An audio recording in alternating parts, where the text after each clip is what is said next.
Boa noite. É uma grande alegria estarmos aqui na Jornada Doutrinária, esse projeto de longa data que visa reunir todos nós que somos estudiosos da doutrina espírita para darmos continuidade no período das férias. Então, hoje, com o tema proposto Amar ao Próximo como a si mesmo, nós gostaríamos de fazer essa primeira abordagem, antes de passarmos a palavra para o Laudelino, enfocando algumas questões dessa ciência do infinito, como é chamado o Espiritismo por Allan Kardec, porque nós nos lembramos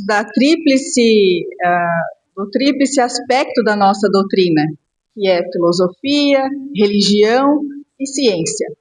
Então, vamos compreendendo ao longo do estudo, ao longo dos anos de estudos da doutrina, que Jesus nunca fez nada sem propósito e que a gente ainda está assim engatinhando para conseguir apanhar a grandeza do seu ensinamento, porque por muitos e muitos séculos nós enxergávamos Jesus apenas como o elo religioso que nos liga a Deus. Veio então a doutrina espírita dizendo que os ensinamentos de Jesus são muito mais profundos, mas ele está na vanguarda da ciência, por isso Kardec coloca a ciência do infinito. Hoje, os neurocientistas, a física quântica, já vem dando provas daquilo que Jesus anunciou há mais de 2000 anos, de como o amor, que é a primeira palavra do alfabeto divino, que é a palavra pronunciada e vivida por Jesus, que veio mudar realmente as eras, pode fazer essa mudança química no nosso organismo. A ciência espírita, o espiritismo, vem nos dizendo que nós somos espírito, temos um perispírito e estamos num corpo físico. Então, quando algo nos sucede, de doenças, de problemas fisiológicos, nós sabemos que a origem, a causa, vai muito mais além do que apenas a biologia nos explica. Nós sabemos que a matriz de tudo está no nosso espírito. E como mudarmos isso? Se não pela lei do amor. Mas a lei do amor, por muito tempo por nós, não foi muito bem compreendida. Estamos iniciando a compreensão a respeito da lei de amor, porque pensávamos apenas no amor paixão, no amor conjugal, naquela utopia de viver num mundo cor-de-rosa, sem problemas, sem enxergarmos as dores, as mazelas, os vícios do outro, quando na verdade nós sabemos que amar vai muito além disso. E foi vivido por Jesus e outros apóstolos do cristianismo que nós temos oportunidade hoje de acessar nas biografias de vários santos da igreja, de vários apóstolos também do espiritismo. Então, Sueli Caldas Schubert, a querida médium que esteve em Cascavel por longas décadas, já hoje no mundo espiritual, uma vez disse que o amor é o verbo e amar é o verbo em movimento. Então, nós temos que colocar em prática, através das nossas atitudes, esse sentimento nobre, essa primeira palavra do alfabeto divino através das nossas ações. Então, como vínhamos dizendo, os neurocientistas vêm dizer que o amor é uma realidade científica capaz de alterar a nossa constituição fisiológica. Dana Zohar, professora de física quântica da Universidade de Oxford, ela identifica que há em nós essa inteligência espiritual, considerando que não somos apenas um corpo. E aí, procurando decodificar essa inteligência espiritual, ela apresenta a necessidade de todos nós vivenciarmos o amor para que possamos superar os obstáculos existenciais. Principalmente o que mais nós temos visto, que é como uma pandemia, como anunciava Divaldo Franco nas suas palestras, como anuncia a benfeitora Joana de Ângeles nas suas obras, a depressão e o vazio existencial. Também outros cientistas físicos quânticos, David Bohm, Stuart Wolf, vão definir o amor como a força ciclópica da vida, o mais notável processo psicoterapêutico para que nós tenhamos uma existência saudável. Quando nós nos propomos a enxergar a vida com beleza, com alegria, com otimismo, com amor, nesse sentido, nós conseguimos nos tornar pessoas com uma imunidade mais alta. Conseguimos nos curar de doenças, muitas vezes difíceis, de maneira mais fácil, digamos assim. Conseguimos resistir às invasões microbacterianas, né? Eu lembro, não sei se todos tiveram oportunidade de assistir a uma palestra do nosso querido Divaldo, antiga, muito antiga. Ele vai falar a respeito da risoterapia e ele vai falar sobre uma experiência que foi feita numa universidade dos Estados Unidos em que foi medida a imunoglobulina, uma substância que existe na nossa saliva, quando as pessoas pesquisadas eram submetidas a assistirem filmes de comédia ou filmes de violência. E aí essas pessoas foram acompanhadas, esses dois grupos foram acompanhados e foram detectadas as diferenças nas imunidades de ambos os grupos, demonstrando que toda vez que nós nos expomos, que nós somos também alvo ou até somos autores de agressividade, de violência, de pensamentos de medo, de pavor, ficamos mais frágeis, mais vulneráveis a essas bactérias, a esses vírus. E também, interessante quando nós vamos estudar Leonardo Buscaglia, que foi um psicólogo ítalo-americano, que durante a sua vida universitária resolve então criar uma matéria, uma disciplina diferente fora da grade curricular para estudar algo inusitado. Ele criou a disciplina do amor.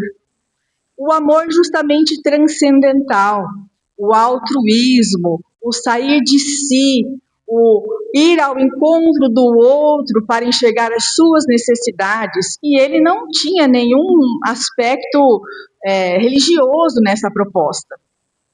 Ele começa com essa ideia, diz no livro intitulado Amor, quando ele chega para dar aula e percebe que, depois de um tempo, uma carteira de uma menina, de uma jovem que sentava à frente, estava vazia.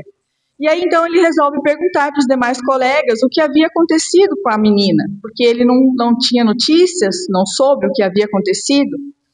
E aí, então, quando ele é informado que a jovem havia se suicidado. E ele fica chocado com a informação, não só pelo tipo de morte que a jovem sofre, mas principalmente, segundo ele diz, por não ter percebido que aquela jovem que estava ali na sua frente passava por problemas mais graves e que talvez ele pudesse ter olhado para ela com mais empatia, uma forma de amor, com compaixão, com atenção. Aliás, no livro dele ele fala: o ato de amor também pode ser percebido quando nós olhamos para o outro, quando nós verdadeiramente escutamos o outro. Não simplesmente fingimos que estamos ouvindo e vendo, na nossa visão, na nossa perspectiva egoísta e individualista. Mas então aí, a partir disso, ele resolve fazer esta disciplina para ensinar os jovens a arte do amor.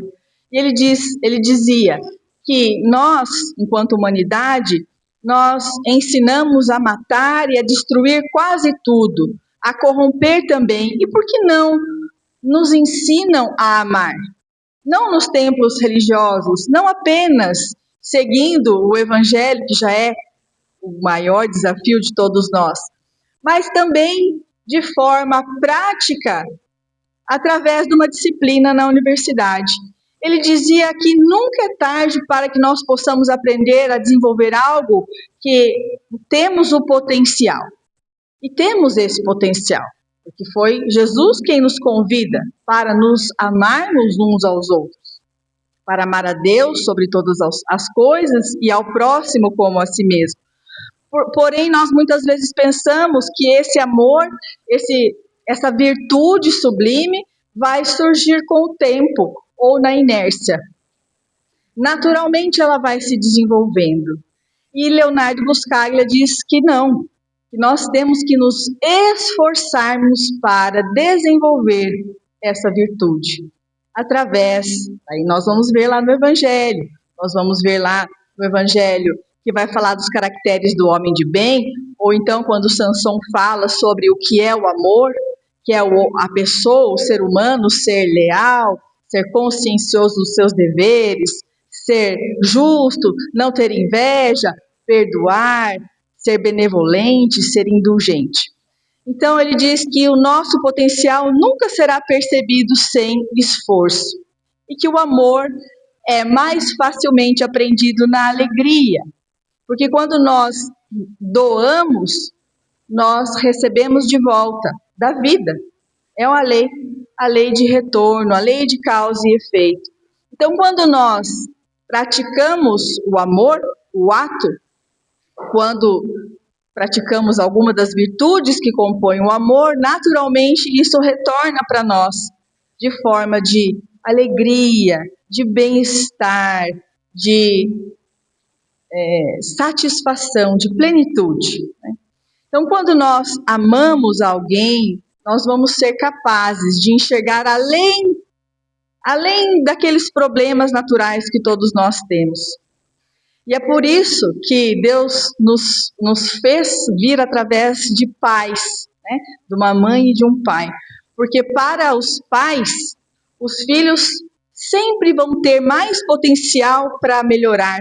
Nunca veremos só o filho como aquele problema que ele apresenta, mas sempre investiremos nele as melhores das nossas expectativas, enxergaremos o que ele vai poder vir a se tornar. Somos otimistas porque o amamos. E assim deve ser com relação a todos nós, irmãos em Deus, né, em Cristo. E aí ele vai contar ao longo do seu livro a respeito de uma experiência com uma jovem que vem reclamar para ele que ela não recebia a atenção dos colegas e que havia um cachorro que entrava na sala de aula, de vez em quando, um cachorro de rua, e que todos paravam para acariciar o cachorrinho. E ela se sentia injustiçada, porque como que um animal poderia receber mais atenção do que ela, que era uma colega dos demais? E aí, então, ele faz com que ela fizesse a análise de que o cachorro chegava na sala de aula sem armas, desarmado. Chegava feliz, abanando o rabo, pedindo por carinho, pedindo por atenção, enquanto ela fechava a cara, não cumprimentava ninguém, não olhava para ninguém, sempre com aquele aspecto sisudo. Então, que ela pudesse mudar a expressão de viver, a forma de ser, para que pudesse receber também esse carinho, essa atenção. Joana de Ângeles, a benfeitora, vai nos dizer que o que importa é amarmos, não esperarmos retribuição, sem esperar retribuição. Porém, nós sabemos que ainda na nossa atual fase evolutiva, para nós é muito importante sentirmos esse reconhecimento, sentirmos esse amor. Ainda temos essa necessidade pela nossa questão de insegurança, pela nossa questão evolutiva ainda muito frágil. Então, ela sentia necessidade, era carente desse amor, mas não percebia que era a atitude dela que precisaria mudar em primeiro lugar. Mais adiante, ele vai trazer a respeito de uma pesquisa que foi realizada por um cientista, um psicólogo também, psiquiatra, chamado Skills, Harold Skills. A pesquisa foi feita entre os anos de 1930 e 1940. Diz que o estudo começa quase de forma involuntária. Ele vai observar duas crianças que estavam num orfanato superlotado em Iowa, e que essas crianças estavam apresentando atrasos mentais severos. E aí elas foram transferidas para uma instituição para adultos com deficiência intelectual, mas que, ao mesmo tempo, recebiam atenção individualizada, recebiam mimos das pacientes e dos funcionários, brincavam com as crianças, imitavam um lar, podemos dizer assim.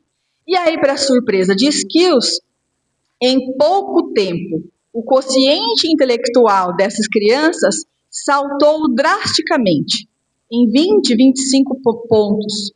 Isso vai levar Skills a estruturar um estudo principal, com dois grupos de crianças de orfanatos. Um com 13 crianças, que foram transferidas, então, deste orfanato, onde ficavam recebendo todo o cuidado básico, porém, nenhum contato mais afetivo, nenhuma demonstração de carinho, de amor, nenhum estímulo ao brincar. Hoje em dia a gente sabe que é, né, uma das bases do desenvolvimento infantil, o brincar para aprender. E aí elas foram para uma instituição onde elas recebiam cuidados de mães substitutas, que nada mais eram do que mulheres com deficiências mentais leves, que davam amor, davam atenção, brincavam com elas. Um outro grupo de 12 crianças permanece no orfanato original, que era assim, era limpo, era provido de alimentação, eram cuidadas, mas emocionalmente frio, com pouca interação humana e sem nenhum estímulo educacional. Os resultados iniciais foram impressionantes, mas o acompanhamento de longo prazo foram 20 anos de pesquisa, uma coisa extremamente séria, foi o que muda a ciência. Nesse grupo experimental, onde as crianças se mudaram daquele orfanato, quase todas se tornaram adultos independentes. Terminam a escola, casam-se, conseguem empregos. O aumento médio no QI foi de cerca de 28 pontos. É muita coisa. O grupo que fica no orfanato permanece institucionalizada, sem emprego e com baixíssima qualificação. E o QI desse grupo cai 26 pontos ao longo do tempo. Hoje a gente sabe, a ciência vem dizer que o cérebro é um músculo e nós precisamos exercitar o cérebro, senão vamos ficando com problemas, né, de demência, de Alzheimer, enfim. Mas naquela época ainda não se sabia. Então, esse trabalho dele vai derrubar dois grandes mitos. O primeiro, de que a genética ela é determinante, porque ele vai provar que a inteligência não é determinada pela genética, mas o ambiente pode moldar a inteligência para melhor ou para pior, e que a falta de um vínculo afetivo estável, a figura, vamos colocar ali, de uma mãe, ou de um pai, ou de um tio, ou de uma avó, de alguém da família, ou que represente a família, causa danos físicos e mentais reais ao desenvolvimento do cérebro. E ele muda as políticas públicas a partir desta pesquisa, e aí então se passa a ser obrigatória a brincadeira para o desenvolvimento infantil, que não é simplesmente, ela só está lá brincando, não, ela está desenvolvendo áreas do seu cérebro. A nossa querida benfeitora Joana de Ângeles, no livro Amor, Imbatível Amor, vem nos dizer exatamente isso. Ela vem dizer que o nosso pensamento, quando é contido por uma sintonia de simpatia, de afeto, de amor, vai estimular os nossos neurônios à produção dessas enzimas saudáveis que vão responder pela harmonia do nosso sistema nervoso simpático e pela estimulação das glândulas de secreção endócrina. E nós nos tornamos pessoas mais fortes para enfrentar as toxinas de qualquer natureza, que são responsáveis pelos processos degenerativos e pela deficiência imunológica que vai facilitar a instalação das doenças. Por isso o ditado popular, a beleza vem de dentro. Às vezes, a pessoa nem é tão provida de beleza física, mas a alegria que ela tem em viver, a beleza que ela tem no seu interior contagia a todos. E ela se torna o destaque, ela se torna a mais popular, assim, digamos, nos termos da juventude. A benfeitora continua dizendo que, por outro lado, em face do enriquecimento emocional que o amor nos proporciona, a alegria de viver estimula a multiplicação dessa imunoglobulina que vai preservar o nosso organismo. E que a irradiação psíquica que nós produzimos quando amamos vai direcionar vibrações específicas em favor das pessoas com as quais nós nos relacionamos. Por isso também o nosso trabalho de irradiação na casa espírita. E assim nos sintoniza nessa faixa e vamos todos nos beneficiando com essas ondas carregadas de vitalidade salutar. Por isso que muitas vezes, depois que nós saímos da casa espírita ou saímos de um trabalho beneficente, da prática da caridade, que é o amor, nós nos sentimos tão bem. O bem faz bem a quem faz o bem. Então, todo o bem que a gente faz, na verdade, beneficia primeiramente a nós mesmos. Amor-terapia, então, é esse processo quando nós, de forma consciente, vamos contribuir em favor de uma sociedade melhor. Porque Gandhi dizia que a força do amor de uma pessoa é capaz de neutralizar o ódio de milhões. Às vezes a gente pensa assim, mas quem sou eu? Sou tão pouco ou não sou nada. Numa falsa humildade, porque na verdade todos temos o nosso valor. Todos estamos aqui por um propósito e todos somos capazes de fazer a diferença, a iniciar pela vibração, pelo pensamento. Então a terapia do alto amor, diz Joana, vai iniciar com o alto amor. Porque eu não vou conseguir amar ao próximo se não amar a mim mesmo. E como que eu me amo? Tendo estima por mim mesmo, tendo hábitos saudáveis, descobrindo o nosso lugar e a nossa importância sob o sol da vida. E, esplendente de alegria, de júbilo, vamos repartir com os demais o nosso sentimento que nos contagia e ampliando de maneira vigorosa em benefício de todas as criaturas. Esse é o objetivo de nós aprendermos a amar. Não egoisticamente, mas para compartilharmos aquilo que estamos descobrindo, para também poder contagiar o outro com essa energia. Então, o amor ideal, diz ela, é aquele que tudo dá e nada espera em troca. É difícil, né? Porque se a gente fala bom dia para alguém e não é respondido, a gente fala, nossa. Hoje em dia a gente já brinca, né? Eu e o Laus. Aí se um de nós dois cumprimenta e a pessoa não responde, porque muitas vezes não ouviu, a gente olha para o outro e responde, bom dia. Oi, tudo bem? Aí a gente dá risada. Porque é melhor a gente se divertir com isso do que ficar guardando mágoa e rancor que vai levar a gente para lugar nenhum. Não é verdade? Então, se nós amarmos com qualquer expectativa, diz a benfeitora que vamos nos decepcionar. Porque não é provável que a maioria das pessoas corresponda às nossas expectativas, às nossas necessidades. E é por isso a necessidade do alto amor. Não preciso que o outro me ame para eu ter o meu valor. Eu me amo. Eu sei do meu valor. É difícil, mas é um exercício que nós temos que fazer. Então, esperar alguma coisa em troca de alguém é como se procurássemos a infelicidade.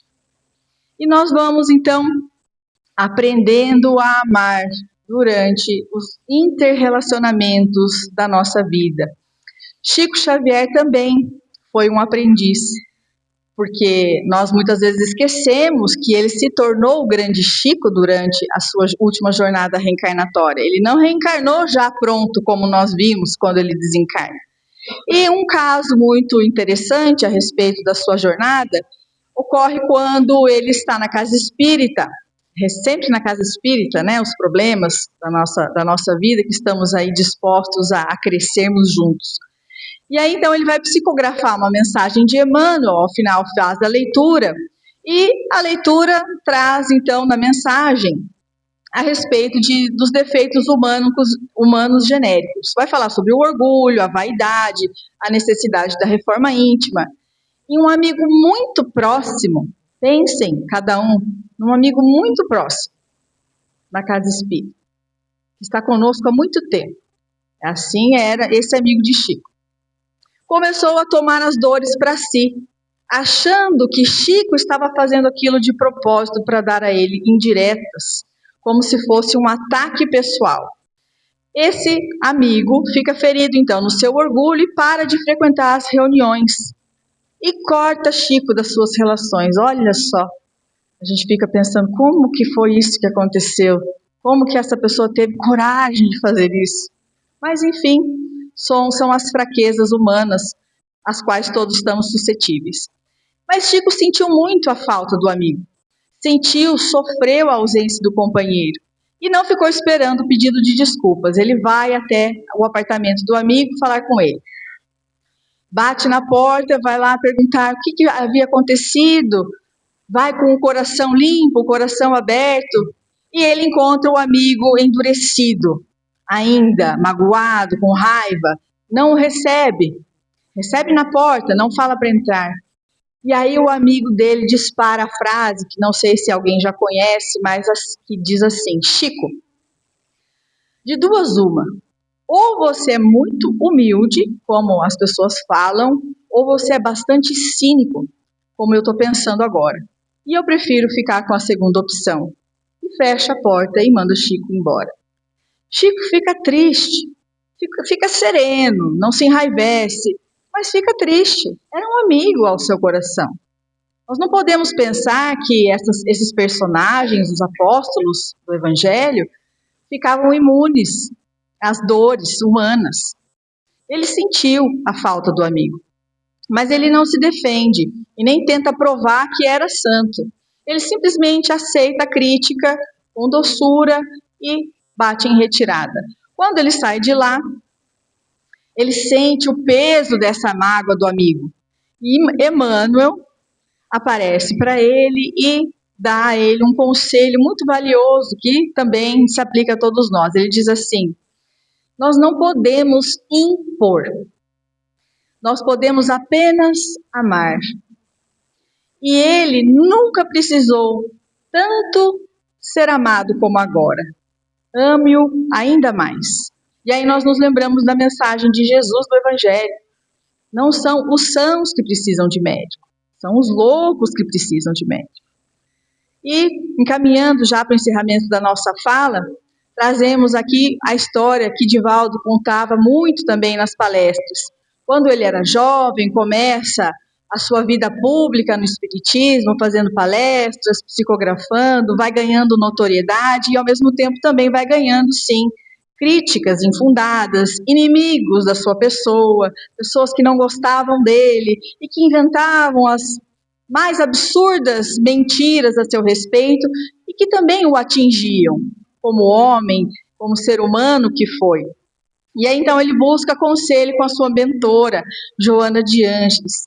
E ela, com a lucidez que lhe é peculiar, ela vai dizer que toda vez que nós nos dispomos a servir Jesus, nós vamos enfrentar resistência, porque vamos desafiar o status quo e o ego de muitas pessoas.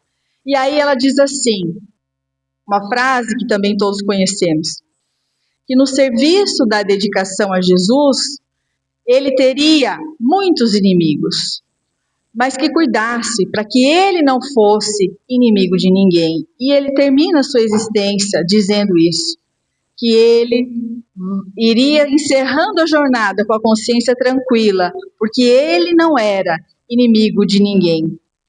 Samson, no livro no Evangelho segundo o Espiritismo, diz que amar, no sentido profundo do termo, então, é nós sermos leais, probos, conscienciosos e fazermos aos outros, está aí, né, a chave, fazermos aos outros aquilo que gostaríamos que fizessem conosco. É procurar aliviar as dores que nos chegam, é procurar sempre ter na boca uma palavra de alegria, de otimismo, é sempre estarmos dispostos a enxergar o bem que está na casca, como dizia Francisco de Assis, que ninguém era mau, ele dizia. No máximo, somos fracos, somos frágeis. Acredito que quando tivermos essa lente de enxergar o outro com amor, nós já estaremos, com certeza, mais próximos a atingir essa felicidade anunciada por Jesus. Laudes, a palavra com você.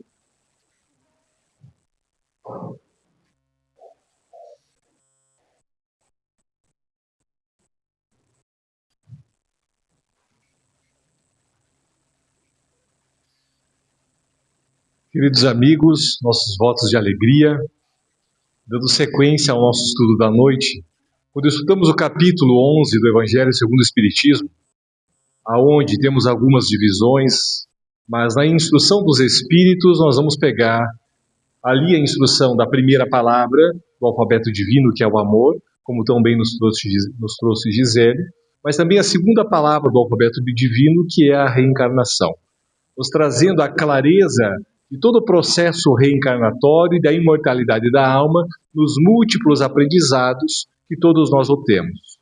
Dessa forma, começamos a perceber que estamos aqui já em múltiplas jornadas, e com isso trazendo tanto virtudes quanto vícios em aprendizados para a nossa existência. Mas depois disso, já os benfeitores apresentam um item, dando sequência no capítulo 11, do egoísmo. É fundamental falarmos em relação ao egoísmo para entendermos a complexidade do amor. Todas as pesquisas científicas atuais vão fazer o aprofundamento a respeito do sentimento, seja da compaixão, mas estudos trazendo realmente o sentimento do amor, apresentando uma realidade da vulnerabilidade. Como Gisele apresentou de Léo Buscaglia, do cãozinho vulnerável, que seria então amável, mas apresentava a sua parte mais íntima, desprotegida, que poderia ser atacada, mas vulnerável, ele recebia o amor. A vulnerabilidade nos faz vencer exatamente aonde nós estamos mantendo a nossa personalidade. Nós precisamos fazer com que ela reduza o nível de exaltação e nos deixemos ela em vulnerabilidade para o outro, que poderia nos atacar, mas não escolheu para tanto. Mas essa decisão íntima nos faz devagarinho começarmos a vencer o egoísmo. Quando Allan Kardec coloca no Livro dos Espíritos a respeito do egoísmo, nós vamos ver que justamente a vitória sobre o mesmo é fazer com que o indivíduo vença a sua personalidade, que faça a identificação da sua essência espiritual e não a persona em que está vivendo agora. Quando nós descobrimos essa segunda palavra do alfabeto divino, e vamos compreendendo que o nosso espírito é imortal, precisamos atentar para começarmos essa vitória nessas personalidades que o mundo nos coloca para podermos nos relacionar. Vencendo isso, a indagação que comecei a realizar para mim mesmo quando estudava a palestra é: quem eu amo? Ou o que eu amo? Ao que eu destino o meu amor? E remeto a pergunta para que todos nós possamos refletir juntos. Quem eu amo? Ou o que? Qual princípio, doutrina, conhecimento, aonde eu estou empregando o meu sentimento de amor? Porque às vezes pensamos, não, pode ser a minha esposa, pode ser os filhos, pode ser os pais, mas será que uma atitude dessa pessoa que eu tanto amo pode modificar a frequência ou o ritmo desse amor que já existia? Poderia o amor se modificar? Porque a essência, se realmente é pura, não poderia se adoecer com a conduta do outro, porque já é uma conquista do indivíduo, Ele é e não mais tem. Ele tem fragmentos, mas ainda não se desenvolveu como um ser amoroso. Estamos numa construção dessa virtude. Mas a indagação é, será que nós amamos? Aí recordamos de Pedro, quando Jesus reaparece depois da crucificação, uma história já conhecida para nós que estamos estudando a doutrina há tanto tempo. Vamos vendo aquela indagação, tanto relatada por Amélia Rodrigues, psicografia de Divaldo Franco, mas também de uma maneira belíssima por Humberto de Campos, pelas mãos de Chico, quando Jesus indaga a Pedro, Pedro, tu me amas? Olha que pergunta interessante. Está pedindo se Pedro realmente tem o amor a Jesus. Entregou a vida, seguiu, largou a sua família, renunciou os seus em muitos momentos a si mesmo, para poder estar ao lado de Jesus, e Jesus indaga a respeito do amor. Pedro responde de uma maneira imediata, sim, mestre, eu te amo. A conversação segue. Diz o Evangelho que estavam se fartando de um peixe, a ficar imaginando aquela brasa, o peixe, a confraternização. Jesus está de volta, está orientando os seus discípulos da boa nova, das pregações, do Evangelho que estaria por vir. Mas daqui um pouco Jesus indaga pela segunda vez Pedro. Pedro, tu me amas? E Pedro já começa uma reflexão a respeito desse amor que ele estaria destinando a Jesus. E pensa, talvez Jesus esteja pedindo isso porque eu o neguei 3 vezes. E ele começa, eu neguei. Que tipo de amor é esse? Se eu o amo, não deveria ter negado. Mas nas minhas fragilidades e limitações, o que eu entendo de amor, eu o amo. Eu não poderia entregar o que eu entrego a Jesus a ninguém mais. Eu entreguei tudo o que eu tinha de conhecimento a respeito do amor. Então ele olha para Jesus, já mais introspectivo, e diz, sim, mestre, eu te amo. A conversação segue. O ritmo vai ficando cada vez com mais profundidade a respeito das orientações evangélicas de Jesus, quando o mestre olha para Pedro e indaga de uma maneira ainda mais incisiva. Pedro, tu me amas? Pedro entra em pranto, chora. Intimamente, diz a benfeitora Amélia, eu já não sei se te amo. Eu neguei. Eu não sei qual é a profundidade do amor, ou que esse amor que você espera de mim. Mas procure entregar tudo o que eu tenho. Em pranto, Pedro responde a Jesus, mestre, eu te amo. Então vá e apacenta as minhas ovelhas. Já não há mais dúvida. Pedro começa a indagar a respeito de qual seria o caminho antes dessa conversação. Estava disposto a dar a sua vida por Jesus, mas desde que estivesse com a espada na mão. E quando os soldados se aproximam para capturar Jesus, Pedro tira da espada, decepa a orelha de Malco. E o que Jesus fala? Guarda a tua espada. E Pedro já não sabe mais como defender Jesus. A negação vem, mas quando ele percebe a realidade de que ele poderia ser uma casa no caminho daqueles que necessitavam de uma realidade da boa nova de Jesus, ele doa sua vida em integridade. Mesmo quando, já envelhecido, sai da prisão argentina e vai se despedindo de Roma, Jesus vai a Roma. Os dois se olham há tanto tempo, Pedro não via a figura de Jesus. Raboni, abre os braços, Pedro envelhecido, com múltiplas cicatrizes no corpo a defender o evangelho de Jesus. Jesus o olha e passa do seu lado. Aonde vai, mestre? Eu vou a Roma. Eu sou o bom pastor, Pedro. Nenhuma das minhas ovelhas ficarão para trás. Pedro, já envelhecido, sorri e bate a cabeça. E diz, pedra, cabeça dura. Pedro, ele volta. Volta, se entrega e diz, que seja crucificado, mas eu não sou digno de ser crucificado como o meu mestre. Que eu faça, mas que seja de cabeça para baixo. A entrega, a renúncia, por ter encontrado o objetivo real da sua existência. porque plantou uma semente e pôde regá-la com o amor verdadeiro. E será que nós estamos dispostos a realizar algum sacrifício, algum amor puro e verdadeiro, primeiro a benefício do reino dos céus? Porque essa é a primeira proposta: amar a Deus sobre todas as coisas, ao próximo como a si mesmo. Mas os benfeitores nos deixam ali uma receita. Eles colocam a seguida do egoísmo um outro capítulo intitulado A Fé e a Caridade. E vai nos dizendo que a fé, ela é a grande propulsora para que nós possamos exercer a verdadeira caridade. Mas aí lembramos Paulo, que mais que eu falasse a língua dos anjos e exercesse toda a caridade, se eu não tiver o amor, de nada valeria. Mas ele vai nos trazendo informações muito preciosas a respeito do impulso que a fé pode nos proporcionar. E como nós podemos fortalecer a nossa fé?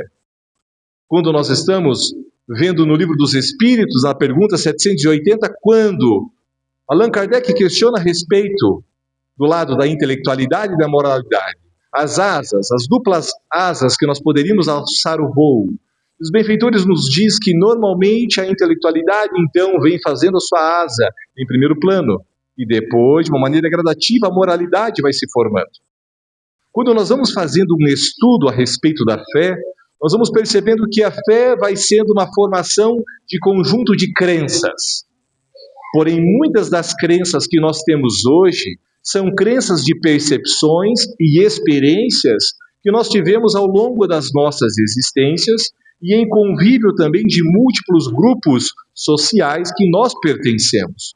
E nós vamos acreditando naquilo que vemos, nós vamos acreditando naquilo que estudamos, nós vamos acreditando naquilo que percebemos. E vamos desenvolvendo o nosso nível racional. Cada um de nós com um quilate racional de razão no nível de percepções, vivências e jornadas reencarnatórias que todos nós tivemos.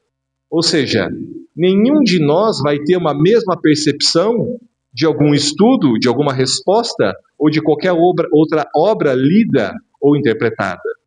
Cada um irá fazer de acordo com a sua emoção, com os seus filtros racionais. Identificar o que eu estou aceitando como realidade da minha existência, o que é verdade, eu vou colocando esses fragmentos para a minha realidade, vai fortalecendo a minha fé.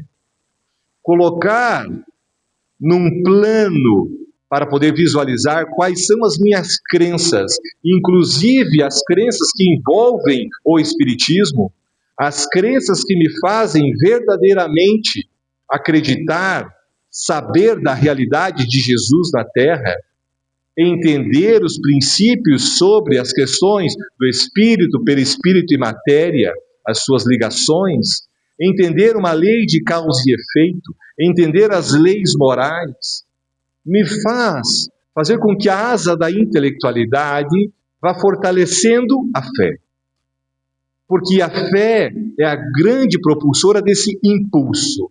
Diz ali o Espírito Protetor no Evangelho segundo o Espiritismo, nesse capítulo Fé e Caridade, dizendo que essa fé é capaz de produzir os impulsos mais generosos, capaz do indivíduo começar a renunciar um pouco de si e daqui um pouco a si próprio, como Paulo fez, como Jesus veio demonstrar na sua integralidade na terra. Já não sou eu quem vive, mas é Jesus que vive em mim, dizia Paulo. Jesus dizia, eu e o Pai somos um. A vontade de Pai mantém o impulso da fé completamente na entrega. Não há nenhum tipo de pensamento fragmentado, invasor, que me faça perseguir outro caminho. A disciplina já está feita, a virtude já está construída. Nada de fora pode apagar uma luz construída na intimidade. Mas essa construção é individual. Então nós vamos entender um pouco mais que não basta somente acreditar. Sim, eu sou cristão. Sim, eu acredito e acho magnífico. Eu me inspiro, me comove ver e ouvir as parábolas ou a lição evangélica de Jesus na terra. E isso te causou um impulso, mexeu a tua fé para fazer com que você agisse de uma maneira a produzir os seus próprios sacrifícios e renúncias ou não? Porque se não o foi, a fé ainda está vazia. O cinzel está enchendo de conteúdo, mas ainda não veio a labareda para colocar a fagulha e acender a candeia. E a candeia, quando acesa, vai poder iluminar, cada um com a sua luminosidade. Mas o conteúdo dentro dessa candeia é a intelectualidade. E a chama que brilha é a moralidade. E é ela que nós precisamos espelhar, porque o indivíduo que vive princípios morais, ele é aquele indivíduo que pode neutralizar o ódio de milhões, porque ele vive o amor na terra. É uma entrega que você pensa, como que a pessoa é capaz disso, ou daquilo, ou de tanto? Porque aprendeu. Mesmo que seja um fragmento do amor, ele aprendeu algo diferente. E como que eu posso aprender o mesmo? Começando a indagar e formatar a fé de uma maneira racional. Por isso, quando nós pegamos a maravilha selecionada no Evangelho segundo o Espiritismo, quando está ali na contracapa, fé inabalável. Inabalável. É somente aquela que pode enfrentar a razão, face a face, em qualquer época da humanidade. Ou seja, uma fé capaz de enfrentar a razão, a ciência, o questionamento, é porque o indivíduo entendeu plenamente qual foi a sua entrega. Saímos da nossa residência para vir para cá. Algo nos move. O que é? Eu não tenho muito claro. Então clareie. Torne mais claro, porque aí você vai começar a trazer ainda mais as renúncias, as entregas, e vai fazer sentido. Porque a partir do momento que faça sentido, você também vai sentir. A maravilha de quando realizamos um ato a benefício do outro, o nosso organismo vai reagir numa área hipotalâmica. Traz os neurocientistas falando a respeito do estímulo quando um benefício em torno da assistência, da caridade ou da entrega desinteressada. Há estudos falando a respeito do estímulo hipotalâmico. Há um outro geneticista que fala da atividade de um gene, chamado VMAT2. Todas as vezes que nós realizamos algo desinteressado e transcendemos os nossos interesses, o nosso corpo físico reage. Reage, fazendo com que o hipotálamo gere um estímulo na neurohipófise e ocitocina. Outros hormônios serão produzidos. Eu me sinto bem, eu me sinto em paz. As imunoglobulinas estão sendo feitas. Eu me sinto bem. Os linfócitos, as células CD4, não vai ser qualquer coisa que vai me abater. Eu estou me sentindo pleno, no máximo da minha possibilidade. Porque eu entreguei ali um pequeno fruto, eu produzi um pouco mais. Eu estou consciente do que foi feito. Eu sou o principal beneficiário, porque eu entreguei aquilo exato do que eu recebo. Agora, não se trata somente de um estímulo hipotalâmico. Há cientistas como Herbert Benson, da Faculdade de Harvard, que comprova que a movimentação da dupla hélice do DNA vai envolver os 35 mil genes. Um estímulo me torna uma pessoa diferente. Como as células estão se regenerando, não só da pele, mas todas as outras, mantém-se um processo regenerativo, eu não sou o mesmo. Naturalmente, o meu corpo vai se modificando, nós vamos envelhecendo. Porém, a partir do momento que eu tome uma ação, as vibrações estimuladas pelo comandante, ou seja, o espírito, é capaz de modificar as minhas funções fisiológicas. Entender a complexidade e começar a sentir. Quantos de nós aqui podemos pensar quantas entregas já fizemos? Quantas maneiras talvez já podemos atender a comunidade, a família, um ente querido, enxugar a lágrima de alguém que estava sofrendo, um atendimento fraterno, escutar alguém em sofrimento e poder fazer com que o sofrimento do outro batesse no nosso coração e a gente pudesse ter o verdadeiro sentimento de misericórdia e dizer, amigo, eu não tenho nada, mas te dou tudo que tenho. e esclareço através do Evangelho, esclareço através da doutrina espírita, porque eu não teria capacidade para tanto. Então eu ofereço o que os benfeitores ofereceram, que me fez tão bem. Mas você vê que a pessoa enxugou a lágrima, a pessoa encontrou uma fagulha de esperança, e aquilo nos move, porque foi Jesus que inspirou e pôde realizar o trabalho. E a pessoa vai perceber que não é você agora que ela mantém o vínculo, ela voltou a redescobrir o seu laço com o Criador. Esse é o nosso verdadeiro trabalho, porque ali está, quando o indivíduo conhece ou consegue perceber o Criador, ou seja, a Deus, através das suas obras, com S minúsculo, das nossas obras. Ou seja, a obra que eu realizo, a pessoa não vê a minha obra, mas a obra realizada lhe faz lembrar do Criador. Ali está o nosso caminho, porque não estaremos exaltando a nossa personalidade, nós não temos interesse de aparecer naquilo, mas aquilo é o mecanismo que faz com que o indivíduo volte ao colo do Pai e caia em si, como a parábola do filho pródigo, e lembre: poxa, eu tenho um pai em casa me esperando e trata tão bem os jornaleiros, eu vou voltar para casa.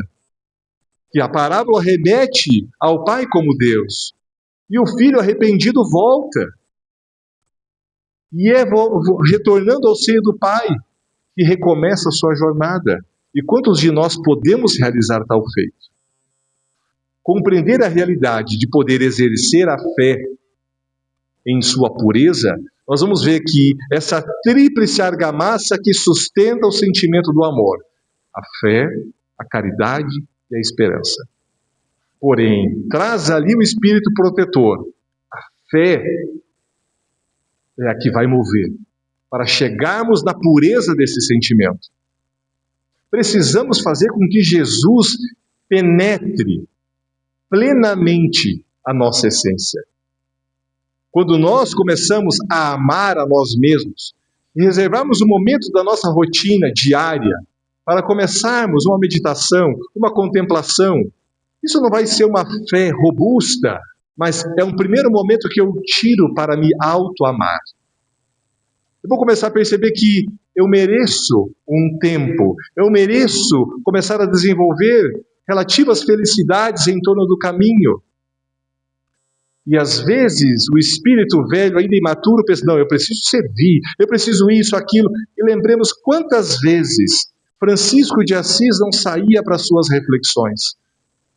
Jesus, quando invade o deserto para preparar o trajeto que estaria por vir até a cruz, uma existência de serviço de 3 anos em ministério grandioso, 40 dias não é pouca coisa.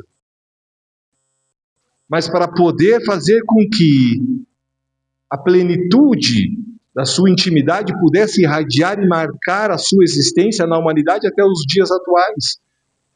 E será que nós, quando começarmos a fazer essa autoavaliação, começarmos a penetrar os mecanismos da própria natureza, porque poderemos ver que na Mãe Natureza encontraremos a essência divina, que também está descrito no Livro dos Espíritos, e poderemos encontrar a Deus nessa realidade que move através da Mãe Natureza, perceberemos que Deus também está em nós.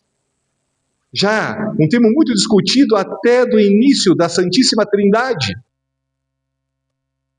Mas quando descobrimos que esse Deus não está somente em Jesus, como era defendido na Santíssima Trindade, mas que esse Deus também está em nós, e nós podemos identificar que nós, com todas as fragilidades, com todos os acontecimentos da nossa existência, com as nossas impurezas, com nossos vícios, com os nossos atos, mesmo assim eu consigo encontrar a realidade divina em mim, eu começo a me amar. Só que se eu encontrei em mim, vai ser tão fácil eu encontrar no outro. Porque está simples para eu poder ver a fragilidade. Está simples para eu poder ver e entender os mecanismos que o indivíduo ainda ataca. Os sentimentos embrutecidos que ainda estão em mim. Que eu tento lutar, mas eu consigo identificar com facilidade, já não mais em ataque. porque a primeira tarefa foi na minha intimidade. Aí está a verdadeira caridade. Relembremos a verdadeira caridade vivida por Jesus conforme descrito no Livro dos Espíritos. Indulgência, benevolência, perdão das ofensas. Agora, primeiro comigo. A benfeitora, essa magnífica obra, Amor Imbatível, o amor vai fazer. Comece o alto amor e vai despertar nessa realidade, porque vai encontrar essa centelha divina. É impossível você estar conectado com a natureza e perceber que o seu corpo está vibrando, que o seu corpo está mantendo impulsos elétricos num campo eletromagnético e te mantendo vivo. É impossível perceber que a tua mente é capaz de controlar e fazer a tua existência ser aquela magnífica na vida de uma pessoa, de duas pessoas. E podemos refletir, quem será que nós realmente amamos? Quem será? Quando nós começamos a refletir, faço a indagação e comecem a reflexão. Quem eu amo? Podemos talvez pensar a mãe, o pai, os filhos, a pensar em duas pontes diferentes. Um espírito na terra que pôde renunciar um pedaço de si para a nossa existência. Uma pessoa que doou, que sacrificou o seu tempo, a sua vida, ou o que for ao nosso benefício. Esse sacrifício nos criou um laço de amor. Ou aquela pessoa que eu renunciei ao benefício. Eu também começo a amá-la. Porque o espírito que está jornadeando comigo em plano familiar, nem sempre está comigo em primeira jornada. Mas muitas vezes pode ser um espírito que está chegando agora. E eu começo a construir o laço do amor nessa célula, porque a família, ela vai exigindo essas trocas, essas permutas, essas exigências, porque vamos envelhecendo, vamos tendo fragilidades, codependentes um do outro, e vamos ficando vulneráveis, e vai nascendo o amor. Porque apesar de saber da vulnerabilidade, a minha esposa escolheu ficar do meu lado.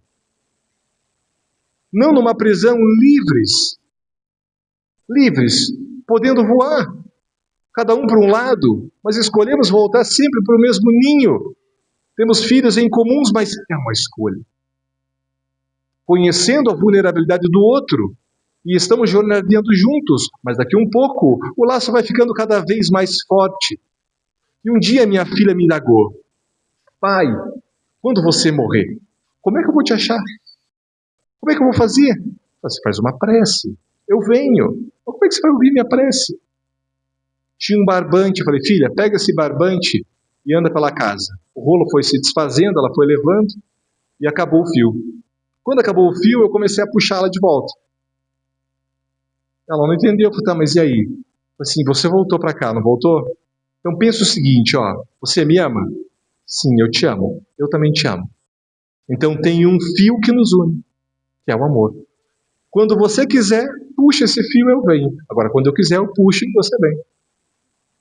E a gente vai estar ligado, porque o fio está sendo construído de uma maneira infanto-juvenil na compreensão. Estamos desenvolvendo esses laços. Dana Zohar, que fez uma pesquisa na MIT, pode dizer que todos nós temos laços que nos unem uns aos outros, mas que também estamos unidos no macrocosmo que nos mantém vinculados à Terra. Ou seja, estamos progredindo, estamos avançando para idealizarmos o amor nas nossas vidas. E será que nós somos amados por alguém? Será que nós temos realizado algum fragmento de amor a benefício do coletivo, do social, sem nenhum interesse de trazer uma medalha no nosso peito, um reconhecimento, mais curtidas, projeção do nosso ego?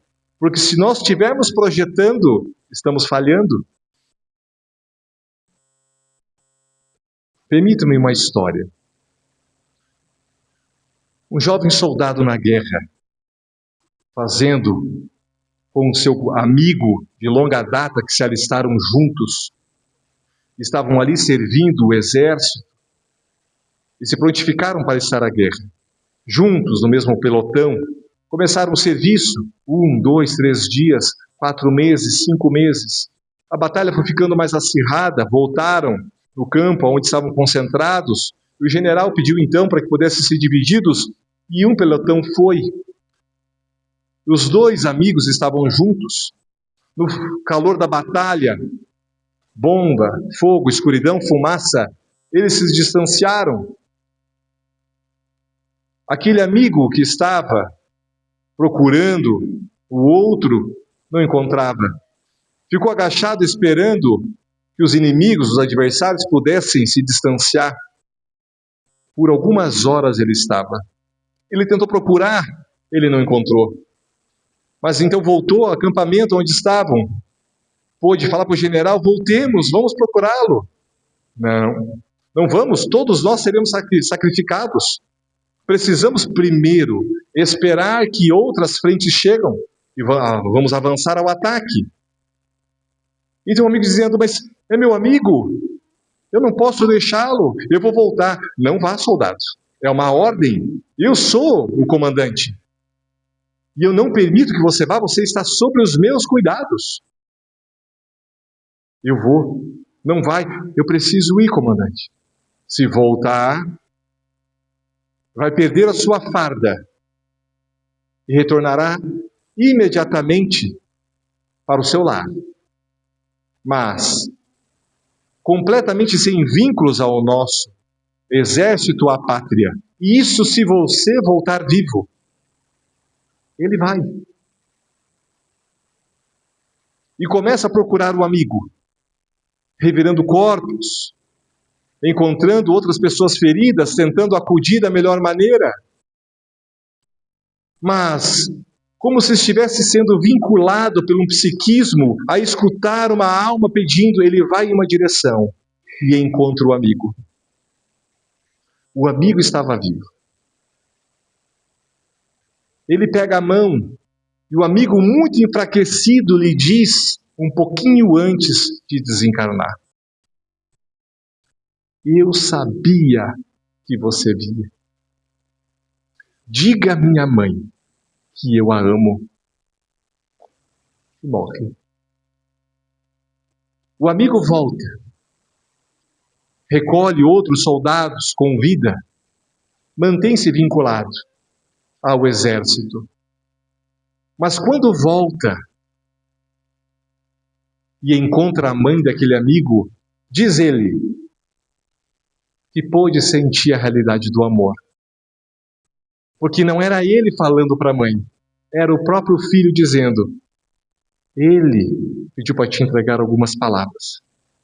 Diga à minha mãe que eu a amo.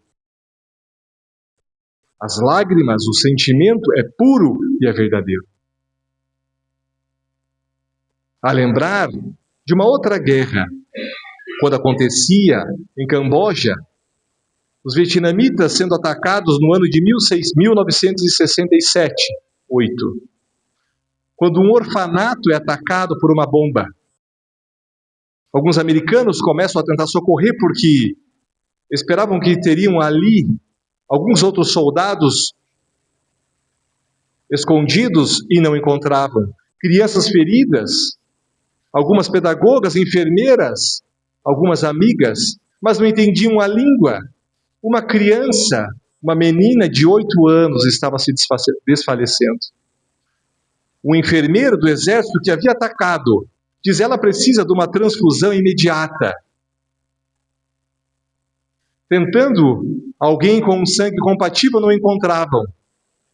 Não conseguiam entender muito bem a língua. Quando pediram se havia algum voluntário dali para poder doar o sangue, que iriam socorrer aquela menina, e precisaria ser rápido.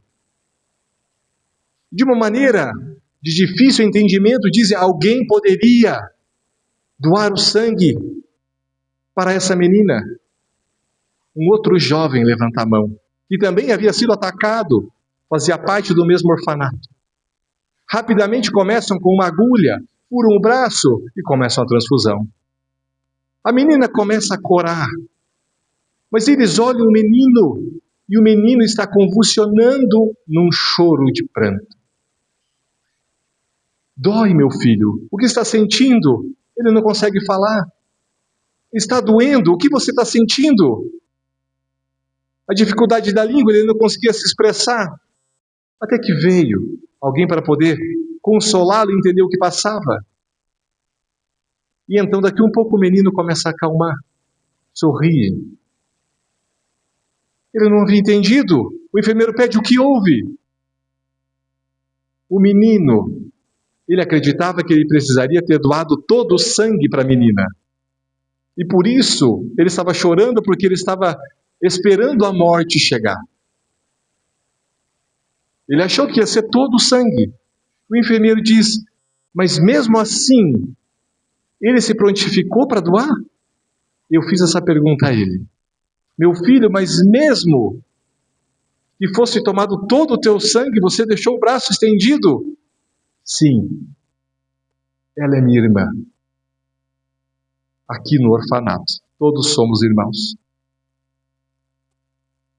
Será que estamos dispostos, quando a vida nos conduzir a algum tipo de renúncia?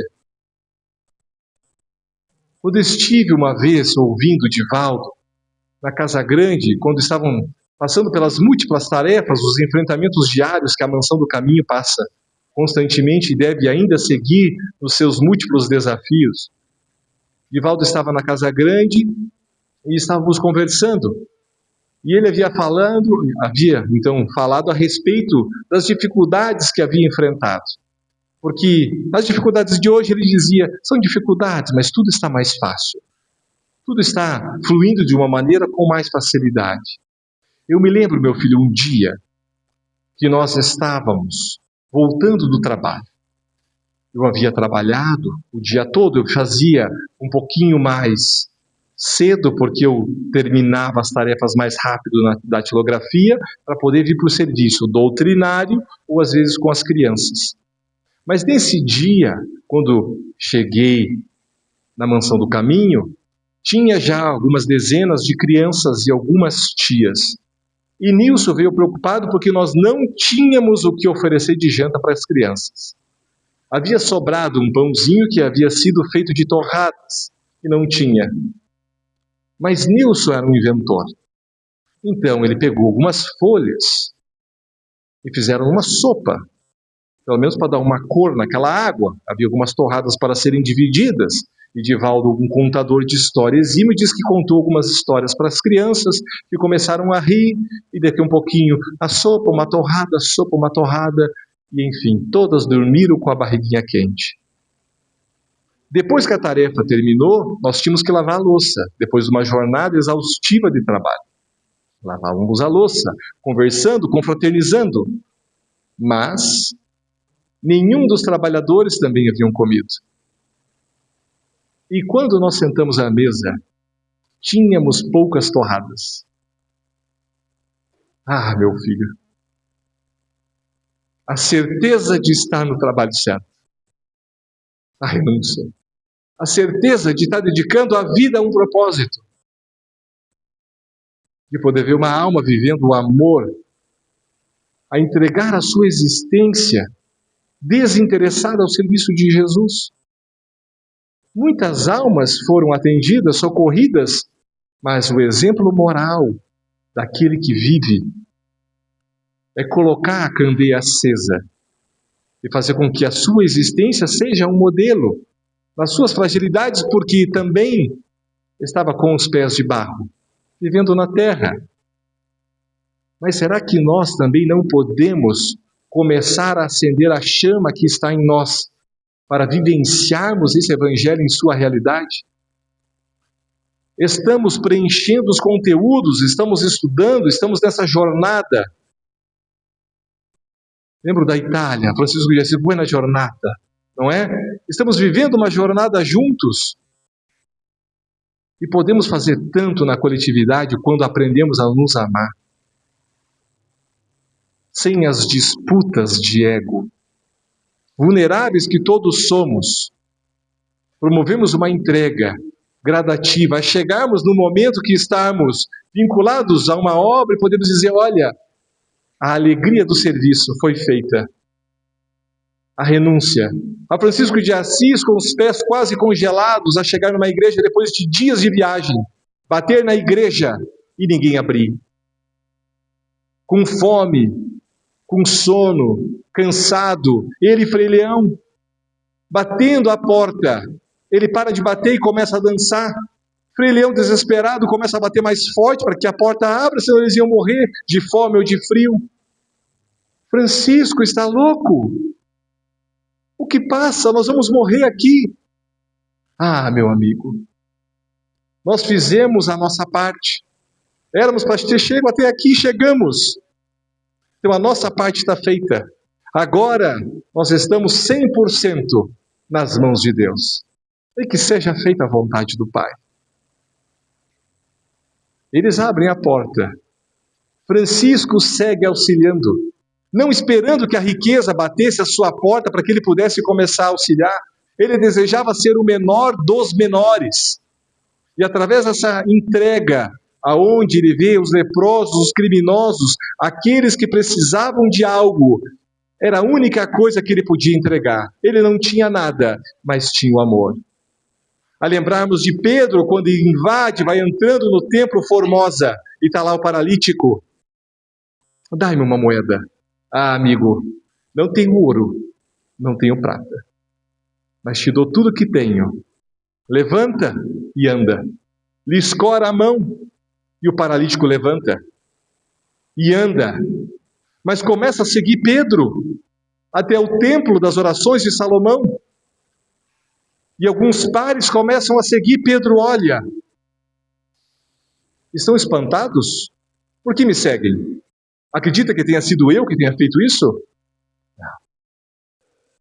Foi Jesus, meus amigos. Que possamos seguir as pegadas de Jesus. E quiçá, possamos também fazer disso o objetivo da nossa existência. Pela atenção, muito obrigado.